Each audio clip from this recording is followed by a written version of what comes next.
दोस्तों ये कहानी एक ऐसे गांव का है जिस गांव में बहुत सारे भूतों प्रेतों की आत्माएं रहा करते थे। उसी गांव में दो दोस्त भी रहते थे। एक का नाम प्रदीप और दूसरे का नाम आबिद था। ये दोनों बहुत ही घनिष्ठ मित्र थे। ये दोनों दोस्त बचपन में एक ही पास सोया करते थे, एक साथ खेलते कूदते थे और एक ही साथ रहा करते थे। रोज़ाना की तरह खेल कूद कर वह अपने बिस्तर पर सोने के लिए गए। तकरीबन आधी रात हो चुकी थी। प्रदीप को नींद नहीं आ रही थी। वह बिस्तर से उठा और छत पर जाकर टहलने लगा। कुछ देर टहलने के बाद उसने जो देखा वह हैरान कर देने वाली बात थी और वह छत से भागते हुए नीचे उतरा और बिस्तर पर जाकर लेट गया।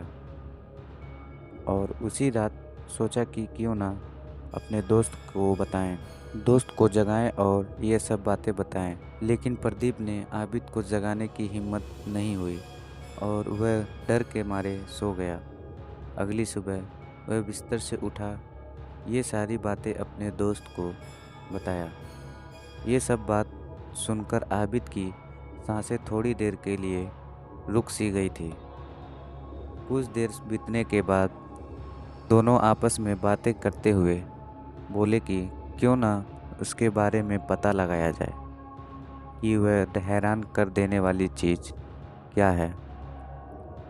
फिर वे रोज़ाना की तरह अपने बिस्तर में गए और आधी रात होने का इंतज़ार करने लगे। आधी रात होने के बाद वे दोनों एक खिड़की के पीछे से देखने लगे। रोज़ाना की तरह वह हैरान कर देने वाली चीज़ का इंतज़ार करने लगे। कुछ समय बीतने के बाद रात 1:30 पर वह हैरान कर देने वाली चीज़ आई और वह दोनों दोस्त देखकर हाथ में लाठी लिए उसको मारने की कोशिश की। फिर वे दोनों दोस्त सोचे कि क्यों न इसका पीछा किया जाए। पीछा करने के बाद उन्होंने देखा कि ये बल्कि एक अच्छी जिन्न की आत्मा है जो रोज़ाना रात में गांव में घूमा करता है।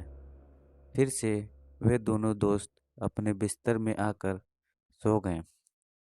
फिर अगली सुबह दोनों बिस्तर से उठे और गांव के बड़े बुजुर्ग उस घटना के बारे में बताया तो उन लोगों ने कहा कि ये कोई भूत पिशाच नहीं है बल्कि अच्छा जिन्न है जो रात के समय गांव में पहरा देता है।